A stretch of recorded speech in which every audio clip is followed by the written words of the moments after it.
I was in the parachute regiment for just shy of 10 years before. I was discharged on medical grounds. I was gutted at the time, but then, once it sank in, I was pleasantly surprised by how many options I had available to me. I remember many years before. A friend's dad told me all you'll be able to do when you leave the army is drive lorries and kill people.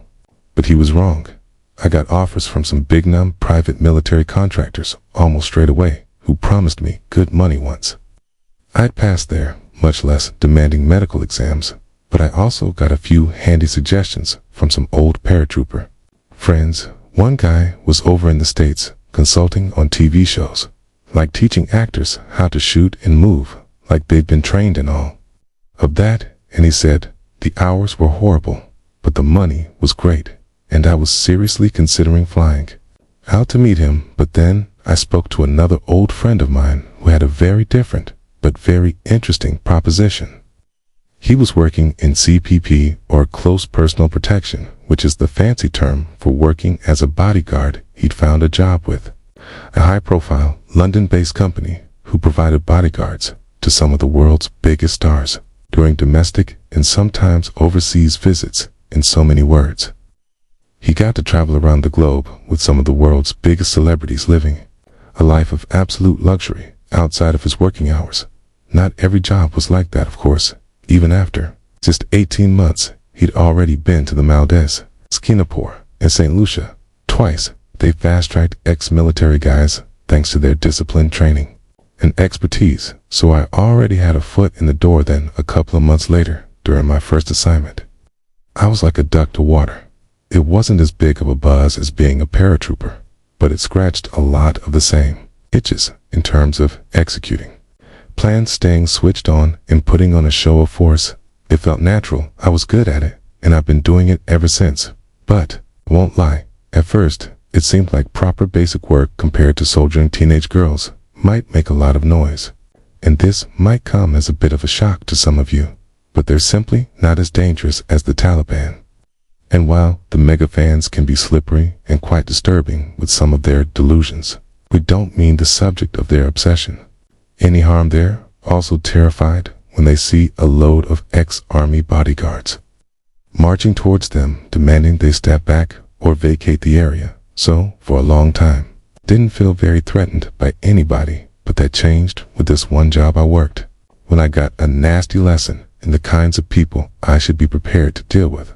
So for every high-profile job we did, there'd be an extensive risk mitigation meeting, and if we were providing services for a touring musical artist, we had to have those meetings on each individual stop of the tour. Each city brought a different landscape of risks, and while those risks took on many different forms, it's the most unpredictable, and therefore the most difficult to deal with, were the people like I said, the vast majority of fans who wanted to breach our security cord and were only hoping to meet their idols, and when we caught them, they had inevitably just apologized and cooperated with us.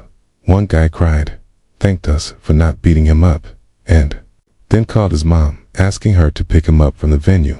But unfortunately for us, they weren't all like that. So during those risk mitigation meetings, our bosses would often put together profiles of certain persons of interest. These mostly included the type of person mentioned above, who, while irritating and unpredictable, were ultimately harmless. Every so often, though, you get a different breed of superfan. The kind of person whose obsession was about as far from amusing or endearing as it was possible to get. It was fairly obvious the fellow that I'm about to tell you about was dealing with some severe mental illness, and maybe he's gotten help for it and turned his life around, and I truly hope he has. But we'll just call him Walker the Stalker. So we're at the meeting, and one of our bosses brings up Walker the Stalker's PowerPoint profile, which includes his name, his picture, his criminal history, and a few screenshots of his blogs and social media pages. He seemed quite the character, with his numerous facial piercings and his bush of rainbow-colored curly hair. Someone joked that he looked like a clown, but there wasn't much to laugh at outside of his appearance. Walker was well and truly obsessed with a client we were guarding, and not even the kind obsessed where it's all worship and adoration. Okay. He was a very negative kind of obsession, as he seemed fixated on doing our client harm. Walker, the stalker, seemed to think that our client was his wife. He also believed that her relationship with another prominent artist amounted to cheating, and for that, she deserved punishment, to use his words. Not mine. I won't repeat any of the graphic stuff he said. It was disgusting, truly stomach-turning. And it's been so long that I'd never been able to quote any of it correctly anyway. But just take it from me, I'd seen and heard a thing or two during my time in the army, and the things this guy posted on his blog were truly some of the worst things I'd ever seen written, and that was before we got the credible threats he'd posted. Regarding our client's tour stopping in his home city, they were some of the most urgent threats to life I'd ever seen on the job, and I instantly understood why. He was being considered our high priority. This guy had uploaded pictures of himself wearing what amounted to a ninja costume, along with the weapons he was planning on using to get to our client. He had pepper spray, a stun gun, a pair of gloves with steel knuckles, and about half a dozen knives of varying shapes and sizes. He also boasted about getting his hands on the building plans for the venue our client was performing at, which seriously threw a spanner in the works for us.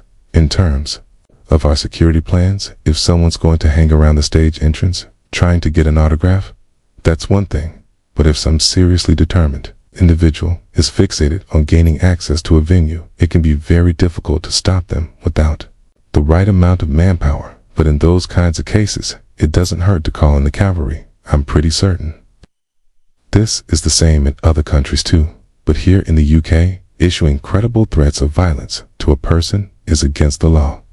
This meant we could contact the local police force, share our person of interest online threats with them, and, more often than not, they'd nip any threat in the bud on our behalf.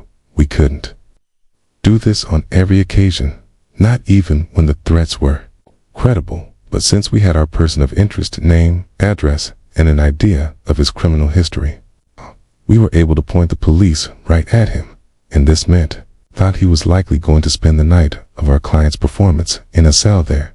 Not exactly the proudest moments of our career, just picking up the phone and calling the police instead of doing any work ourselves. But if it works, it works. So that's what we did more often than not. Within a few hours of making our complaint, we get a call back from the police saying that the person has been dealt wet. Most of the time, that meant having a quiet chat with them and warning them that they could be arrested for harassment.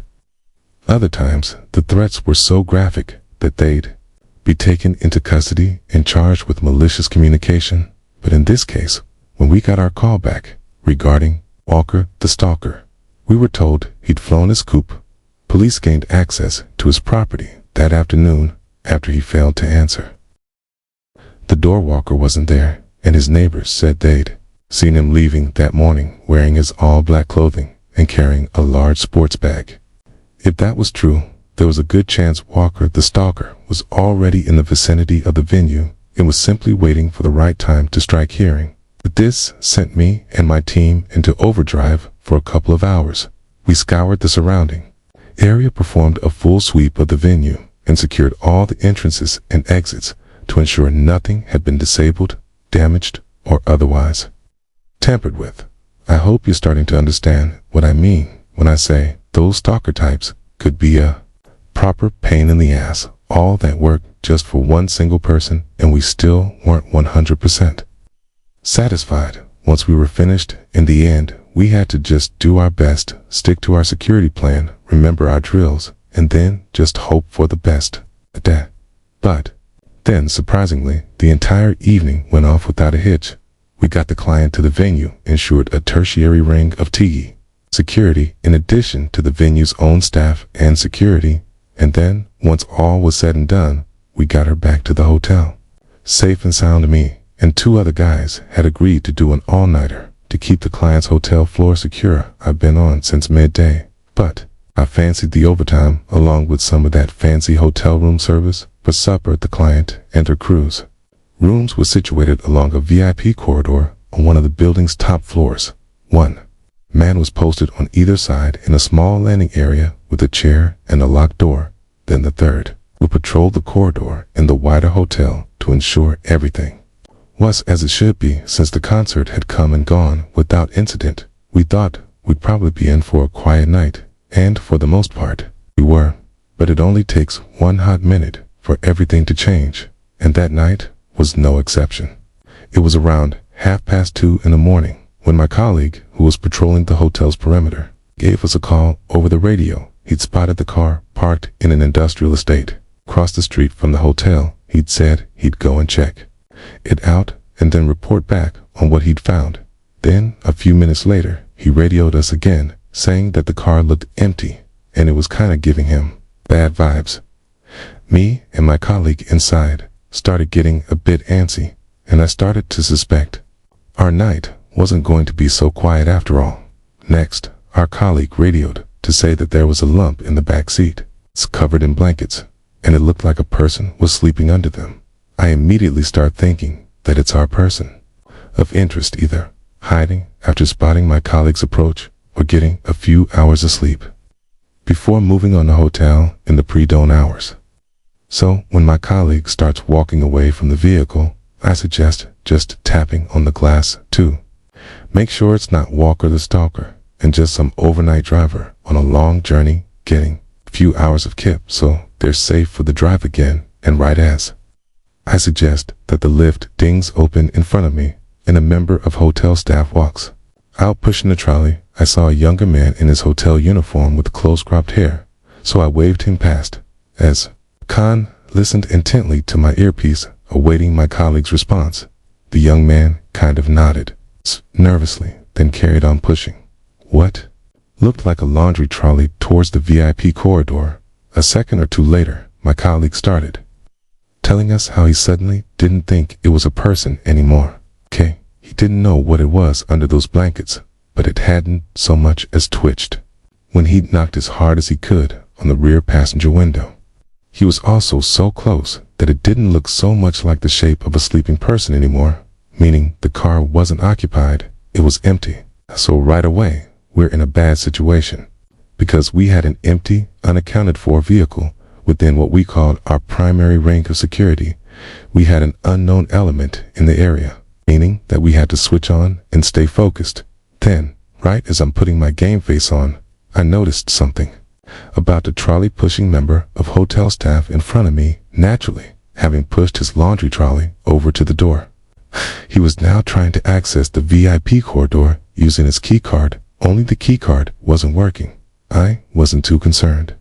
At first, I know for myself, that kind of tech isn't always reliable, but what I did notice was this young member of staff's switched to a second key card, and then what looked like a third, all to have them rejected by the little scanner. I start watching him get more and more frustrated and more nervous before asking him if he needed any help.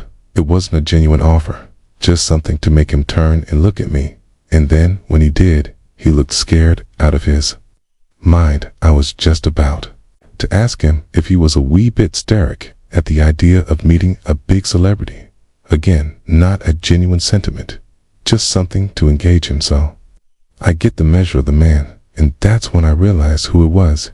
His hair was short, very short, but poorly shorn, almost like he'd done it to himself with very little experience. And then, once I'd pieced that little detail together and recognized his face, he cut his hair short and he'd taken out his facial piercings too.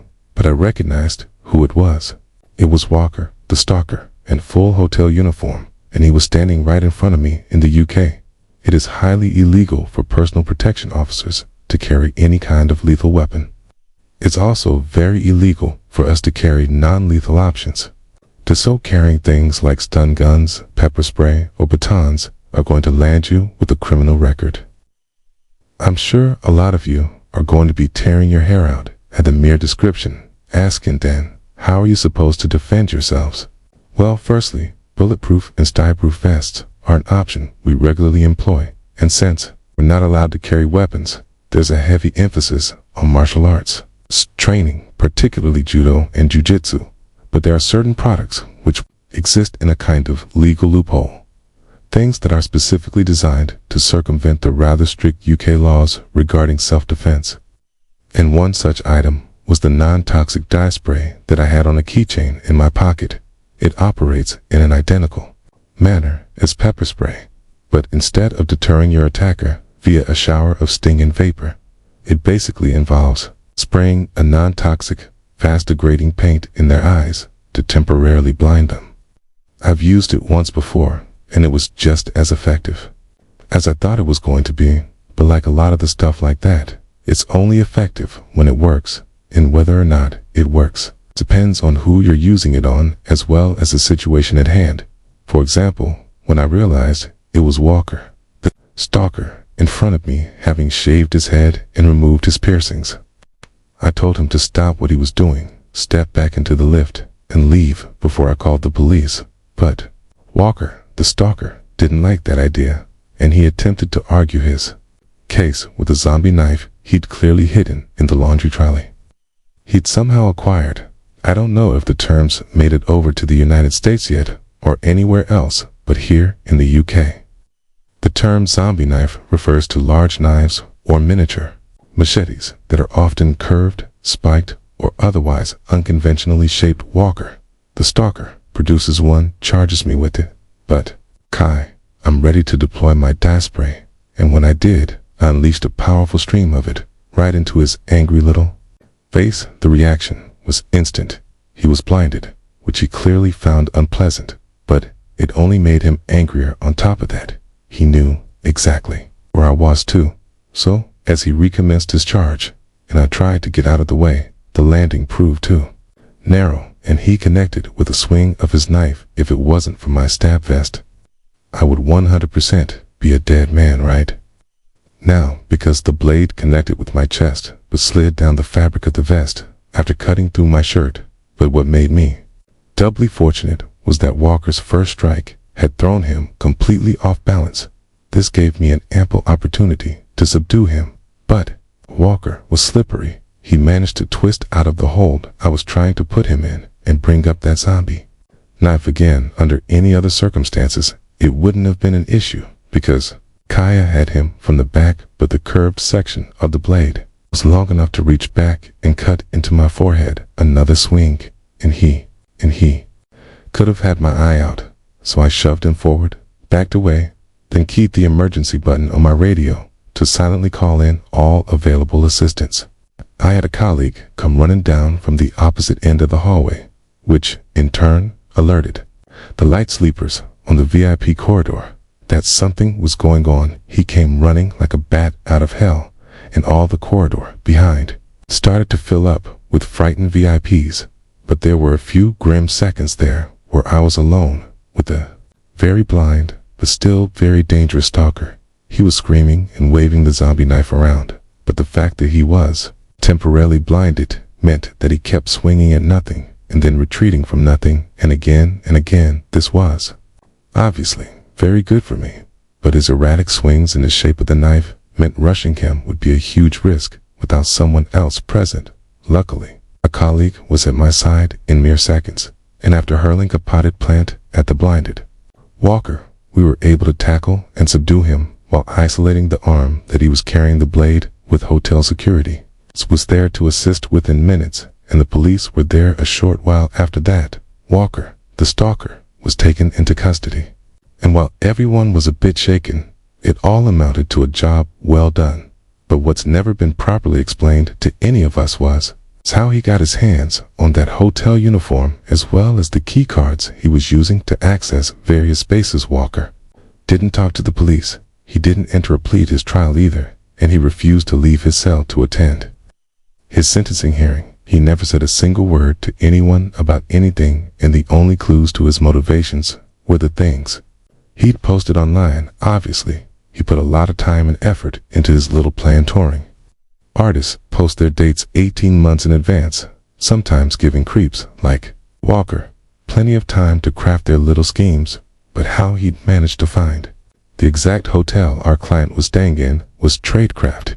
Even professionals like me could admire, even if we did so begrudgingly. And if his keycard scheme had worked, God knows how he managed to program them. He might have made it all the way to a VIP room completely unchecked because, again, radically changing his appearance prior to striking was a deviously impressive bit of deception. I feel like this is best ended by circling back to my point about how just one single person can cause an awful lot of trouble for an awful lot of people. I suppose I should take a bit of comfort in that, because if that wasn't the case, people like me would be out of a job. But it still sends shivers down my spine, knowing there's many more out there just like Walker, and not all of them are going to fail.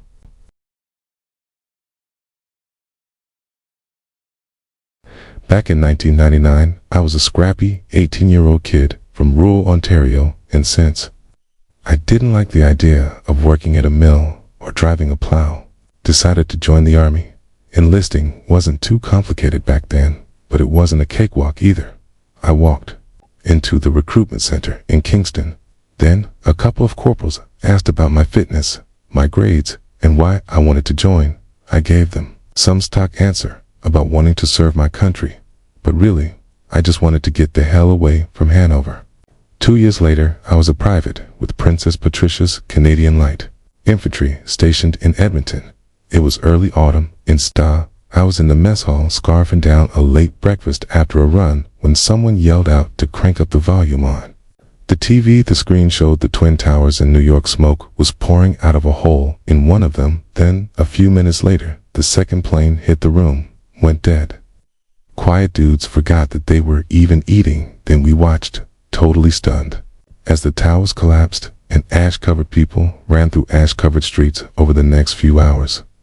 The news kept replaying the planes, the fire, and the chaos, and the mess hall filled up with guys just glued to the TV. We all knew it, even before the Coast started briefing us. War was coming, and it was going to be bad. The world we trained for, all the peacekeeping missions and Cold War cleanup, was gone. We were headed to Afghanistan, and it wasn't going to be some UN mission handing out blankets. Either it was going to be ugly, and we'd be in the thick of it. I feel this mix of dread and excitement. It's like history was about to drop the puck for us. But in 2002, the itch to do more than patrol and train got me thinking about JTF, 2 Canadian Special Operations Forces, the real deal. If I wanted to guarantee a spot in frontline operations in Afghanistan, that was the ticket. Getting into JTF 2 was the toughest thing I've ever done. I was in decent shape, but decent just didn't cut it with how brutal that selection process was. They dragged us out to the backwoods of Ontario. For a month of hell, we got barely any sleep and were subjected to a constant mix of rock marches or navigation drills in the dark. But the worst were the psych tests designed to mess with your head. The directing staff would scream at you, starve you, anything to push you towards quitting. I saw good soldiers, tough as nails, break down and walk away. I didn't crack, but I came close. After that came specialized training, close quarters combat, advanced weapons, parachuting, the works. It took a further year before I was badged in as a JTF-2 operator, but when I was, it was the proudest moment of my entire life. By the time I deployed to Afghanistan in 2003, I felt ready for anything. We piled into a Hercules out of Trenton with a cargo hold stuffed with gear and guys from JTF-2. Then we all tried to catch a few hours of sleep to make the long haul flight go faster. The plane droned on for what felt like forever, and we stopped to refuel somewhere in Europe before landing at Kabul International. When we stepped off the ramp, we saw mountains standing tall against the horizon and the city sprawled out in front of us in a cloud of dust. And then, and only then, did it actually feel real. Me and my unit ended up being based at Camp Julian near Cable, a dusty compound ringed with HESCO barriers and razor wire inside.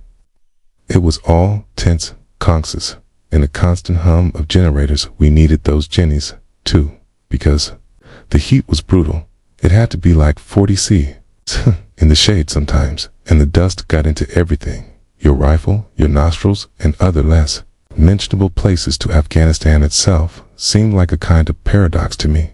You had those beautiful mountains and green valleys and all that rich history, but they had nothing to show for it. Just blown out villages and kids begging for pens. The people were tough, okay? I mean, they had to be, to survive decades of war. But many were kind and welcoming and would offer us chai or flatbread with glimmers of hope in their eyes, thinking that maybe this time things were going to be different. But as you might know, they weren't, as JTF2 operations were high tempo and high stakes. We weren't doing foot patrols or handing out aid. We were hunting bad guys, mainly Al-Qaeda, but sometimes Taliban too.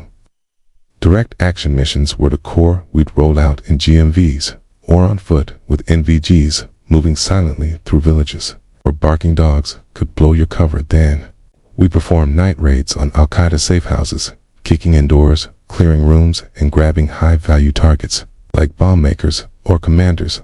Other times, we'd do recon lying up in the hills for days, watching insurgents through optics, then calling in airstrikes when the time was right. We'd also sometimes work with our counterparts and the SEALs and Delta, sharing intel or hidden compounds together, and every op was a gamble we were up against. IEDs, ambushes, or sometimes just bad intel that could turn a clean snatch into a fatal firefight.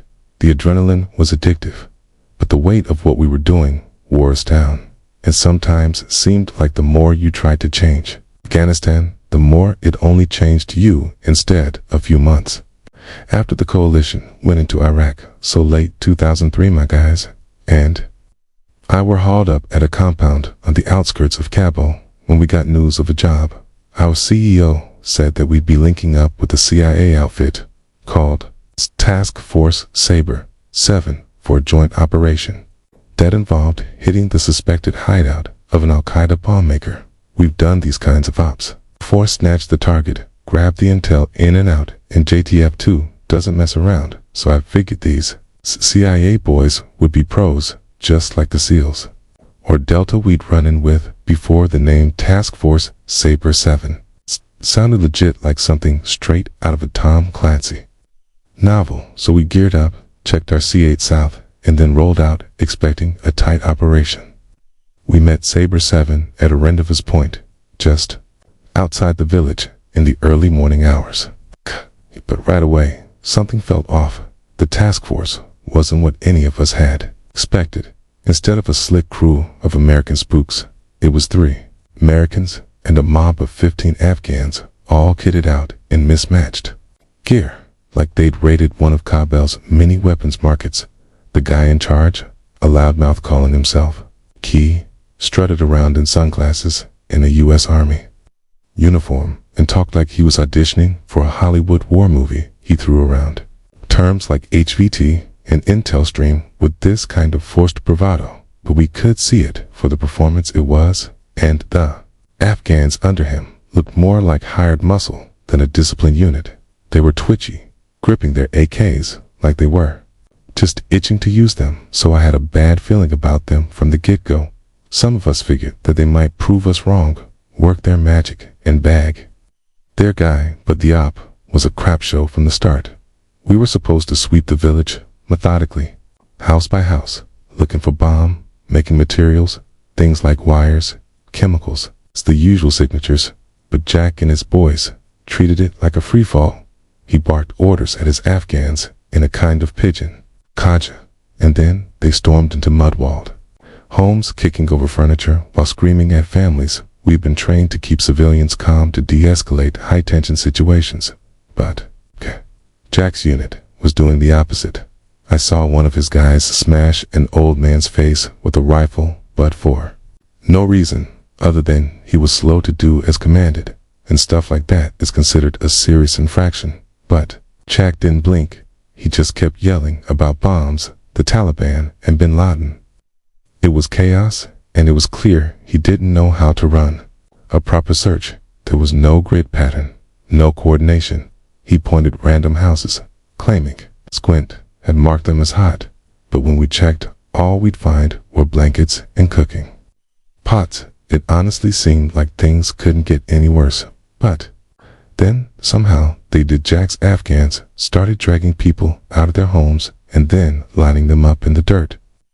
I heard screams from a house down the street, and when I got there, edemas, two American guys were beating a shopkeeper, demanding.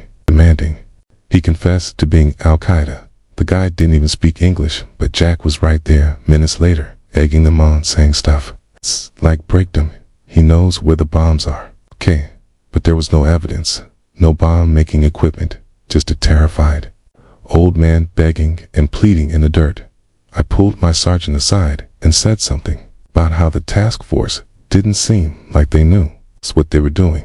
He nodded tight-lipped, but we had our orders. We kept moving, but I felt sick, like we were complicit just by being there. The raid eventually wrapped up, but we found nothing. No bomb maker, no explosives. All we'd done was tear that village apart.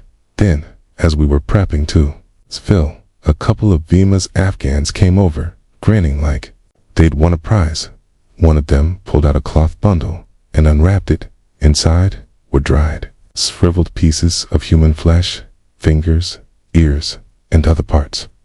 I couldn't identify. They said it was from a woman they'd caught, claiming she was Al-Qaeda or Taliban, and I wanted to puke. These weren't soldiers. These were murderers and butchers. The team stood there, stunned into silence, as the Afghans laughed and passed the bundle around like some trophy. I looked at Jack, half expecting him to shut it down, but he just smirked and said something about how that was part of their war, not ours, back at base. My sergeant lost it. He got in Jack's face, calling him out for letting his men run wild and for letting them take body parts as trophies. But Jack just shrugged, cold as ice, and said something about how he was just helping them clean house. I've seen some cold mother efforts in my time, but the way that Jack guy acted was next level.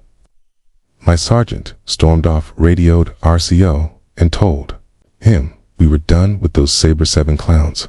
We figured the CEO would come down on us heavily since they were the CIA, but he came back saying that he couldn't get a straight answer on who they were. He called an American officer in cable who swore the CIA had no record of any task force Saber 7, and the Pentagon didn't know either. It was like Dima and his crew had materialized out of thin air. Kang, we started quietly asking around, trying to find out who the hell Jack really was, but nobody had any answers. Some of the American guys we worked with said that he'd been floating around Skebel since 2001, peddling fake Al-Qaeda videos and claiming he was hunting Bin Laden, but it wasn't until mid-2004 that we started hearing whispers about what Jack was really up to after that fool raid with the so-called task force. We kept our distance from them, but then, one day, the rumors started swirling. Jack wasn't some wannabe operator. He was running a private torture prison. The Afghan police raided his compound in July, and when the truth came out, it was worse than we could have ever imagined. He'd set up shop in a 2-story house in Kabul, a nondescript place you'd walk past without a second glance, but inside, it was a living nightmare. They'd turn it into their own private black site with zero oversight and no rules. They called it a mission to hunt Al-Qaeda, but in reality, it was more like something out of a cheap splatter movie. Jack Adema was arrested, and so were his 2 sidekicks. One guy, Brent Bennett, was a former paratrooper, but the other guy, Ed Carballo, was literally just a journalist, former CNN and National Geographic. The Hood attached himself to Adema's fake unit so he could see some action, and their scam was terrifying and simple. They'd grab Afghans off the street, just regular folks, like shopkeepers, farmers, anyone they decided was a quote-unquote terrorist. Then they dragged them back to their makeshift torture prison before interrogating them. Those that gave false confessions were then handed over to the Americans, most likely in exchange for some kind of bounty and continued military assistance. 8 guys were found when the cops busted in, some hanging from their feet, others bound and hooded, all of them beaten to hell. The place had makeshift cells, chains on the walls, with all the blood and feces everywhere. I heard that it stunk to high hell. Adema claimed he was interrogating high-value targets for intel on Bin Laden, but it was all bullcrap.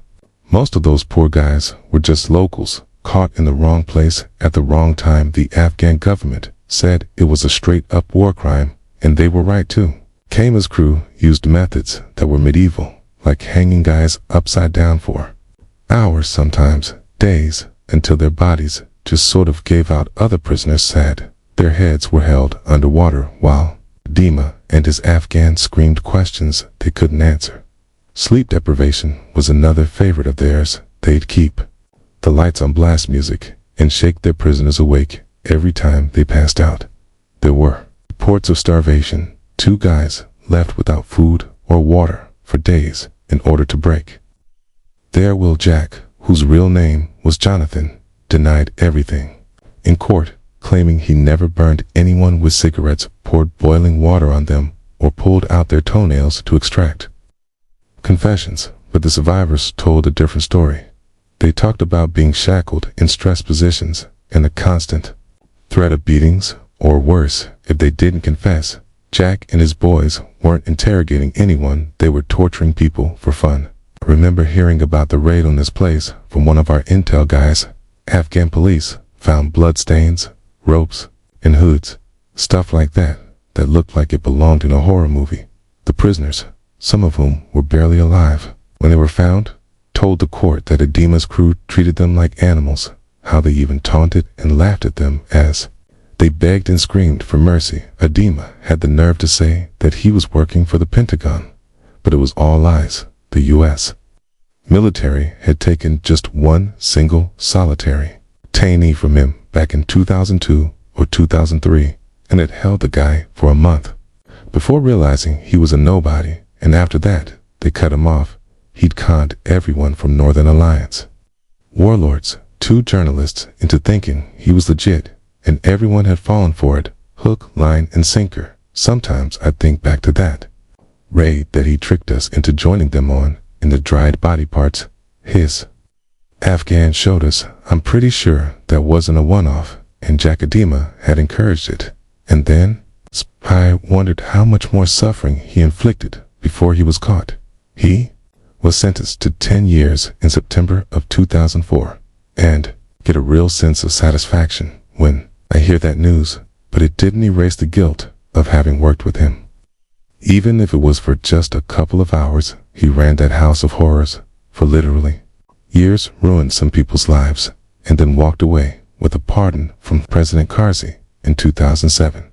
I know he ended up dying of AIDS in Mexico in 2012, and while the circumstances surrounding his death were really shady, I know for certain he never fully paid for what he did, and it's things like that which make me wish I was a religious man. But if by some slim miracle there really is a place people like that are punished when they die, then I know he's going to get far worse down there than he ever dished out up here. Hey friends, thanks for listening. Click that notification bell to be alerted of all future narrations. I release new videos every Monday and Thursday at 9 o'clock p.m. SD, and there are super fun live streams on Sundays and Wednesday nights. If you got a story, be sure to submit them over at my email, letsreadsubmissions@gmail.com, and you might even hear your story featured on the next video. And if you want to support me even more, grab early access to all future narrations and bonus content over on Patreon, or click that big join button to hear about the extra perks for members of the channel. And check out the Let's Read podcast, where you can hear all of these stories and big compilations. Look at it anywhere you listen to podcasts. All links in the description below. Thanks so much, friends, and remember, microwave your twinks. My name is David, and I'm from Ireland. To cut a long story short, I used to take part in amateur boxing fights, hoping to break into the professional circuit. But to keep protein on my plate in between bouts, I used to work for a private security firm. In my home city of Dublin, I thought it'll all be on the doors, like being a bouncer, but as it turned out, it was more to private security than throwing drunks out of bars. That was a lot of what the job consisted of. Don't get me wrong, but every so often we got a job that was a bit out of the ordinary. For example, I had to guard a place of worship at one point, because some absolute tools were camped out, trying to intimidate the people going in and out. We got hired to guard a nursery once. 2, if you could believe that, because some mental case had come around threatening the kids and the guard. Couldn't get hold of him, but without a doubt, the most memorable and most unusual event I was ever asked to provide security for was a funeral. But not just any funeral, it was for the boss of one of Dublin's biggest crime families. I'm not joking. This was back in 1991, when I was just 23, and by that time I'd gotten used to getting the occasional weird job. But when my boss told me that we were to guard a funeral one Friday morning in September, I couldn't help but ask him for more details. It wasn't just me either. Everyone had their questions about it. Then, when our boss filled us in, we could barely believe our eyes. I doubt anyone listening to this would recognize the name, but if you were alive in Dublin around then and I said the Fitzies, then you're definitely going to know who I am talking about. Anyway, Big Fitz had kicked the bucket, as you know, and he was going in the ground that Friday morning, and since the family was quite easily the wildest in all of Ireland, the big man's funeral needed many security guards. I believed it to a family that mental and violent, with all that booze and grief in them, it probably looked like a 5-card Vegas fight night by the time the buffet opened up. At least, that was the joke we were all sharing at the time. We just didn't know how right we were. We were told we wouldn't be needed at the church service, only at the Fitz family home, since that's where the alcohol would start flowing properly. Then, on the morning of the funeral, we arrived at around 11 o'clock at this big mansion on the outskirts of the city. I'd never seen anything like it in the flesh, only on the television. Maybe, but not up close. It was like someone's dream home, all castle on the outside, with modern living on the inside. They even had a maid that showed us around the place before the family got back from the church service, and we had to put on our professional hats to keep the place secure. The first black Range Rovers began turning up outside around 11:30, and out came a steady stream of weeping older women, supported by their sons and nephews. It looked a lot like any other funeral, I suppose. Oh, this one had outfits some people's whole salaries might not be able to cover. There was more Gucci and Prada than an Italian fashion show, and I couldn't tell which reflected the sun's glare brighter. The fancy leather on their shoes or the fancy watches on their wrists. Don't ever tell me crime doesn't pay. The mood was very tense at first. As you can imagine, it would be among a family full of violent gangsters, possibly even murderers. But aside from that very large aspect of the job, it was much like any other funeral for the first couple of hours. In fact, one of the hardest jobs I had in those first few hours was refusing all the drinks the Fitz family was offering. They were a wild bunch, but they grieved like any other Irish family, which meant that after all the teary tributes and hugs among the bereaved, the party started by about 2 o'clock in the afternoon spirits, where high music was thumping inside the house, and me and the lads were starting to wonder what we'd been worried about. We pictured some intro-family disagreements descending into mindless violence, but in reality, we were in more danger of getting hit on by drunk women in their 50s and being part of any sort of brawl we had for more hours to keep guard, and these 4 hours seemed like they'd be some of the easiest we'd ever worked. But then it happened. The home's back garden was massive, and, truly massive. There was a big lawn, a football pitch, and tennis courts combo toward one side, then a big pond and a gazebo on the other. We had 4 fellas surrounding the house, myself included, then 2 inside, which we kept uncycling to give them a break from all the harassment at the hands of the menopausal cougars. I was round the front talking to a fellow guard when we both suddenly hear the lad round the back talking over his radio. Someone had started banging on the backyard fence, pretty hard too. And then the next thing we hear him swear. Before all went quiet, we ran around back of the house to see what the issue was, and then arrived just in time to see a man wearing all black and a balaclava smash his way through the fence using a sledgehammer. He gave the fence one last bash to really open it up, and then in streamed about a dozen identically dressed fellas, all carrying the likes of baseball bats, hammers, and clubs, aside from the odd K or pair of brass knuckles. We were carrying on the sly. None of us were armed well enough to defend against an attack like that, so instead, we focused on getting everyone inside and securing the home's back doors behind us. But since one of those back doors was a big, glass sliding one, you can imagine how well that went for us. The masked men simply smashed their way into the home as we were getting everyone either out the front or upstairs to safety. But that's where the second problem came in, because many of those inside didn't realize what was happening until it was too late.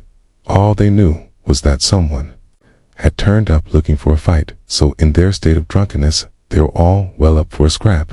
They just didn't realize. The attackers were armed until it was too late, but even then, that didn't deter many, and what followed was a bloodbath. The men of the Fritz family put up a brave and brief defense, but they were all blind drunk and had nothing but their fists. One or two of them managed to land a punch or two, one of which knocked an attacker clean out, but any time that happened, the gang of attackers would swarm beat the defiant man till he was either screaming or silent. Then they move on to the next.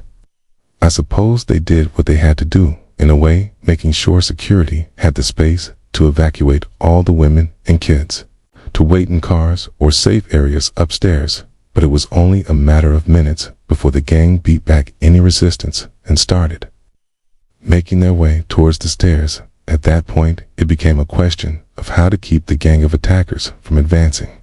Up those steps, I was freaking out, thinking there's no way we're going to be able to hold them off. But to my surprise, the Fitz family had already planned for such an event, and that they'd stocked their master bedroom with a couple of unconventional but very effective defensive weapons. Big Fitz, before he died, had been quite the collector of martial antiquities, including a samurai sword, Zulu short spears, and a broadster, said to have belonged to the King of Leicester. I didn't know this all. At the time, obviously, the first I saw them was when one of the grannies upstairs started handing them out to us. One minute it was Lord of the Dance. The next, it was Lord of the Rings. I'd never held a spear before, but there's a first time for everything in life, I guess, and the gang of attackers had absolutely rampaged through the home by the time we formed that final line of defense on the stairs. There were unconscious and severely injured people lying all over the kitchen, including one of our security team, but the gang wanted more yet. When they got to the stairs and saw what they were up against, they very understandably hesitated. I remember gripping the short spear called a nekwa and telling some balaclava-wearing scumbag that if he tried coming up the stairs, I was going to skewer him like a fin kebab.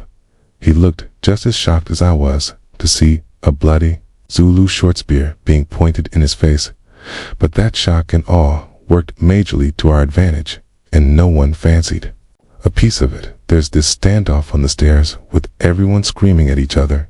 Then the next thing I know, the women and kids upstairs with us started throwing things down from the floor above at the gang of masked attackers. I'm talking stiletto heels, little marble statuettes, big glass ashtrays, anything heavy or jagged enough to do some damage started raining down onto the attackers below. I remember seeing this one big ashtray land on this fella's head, and he actually collapsed to the ground, even started shaking and twitching. His pals started screeching, trying to wake him up, and then trying to drag him out towards the back garden. But those missiles kept coming. I suppose that's what saved us in the end, having us forming that line of defensive was one thing, but we were still outnumbered and outgunned, so to speak. One swing of that sledgehammer would have smashed my spear. I know the gang could have taken us if they wanted to, not without a couple of serious injuries, but they'd have been able to do it if they really, really wanted to.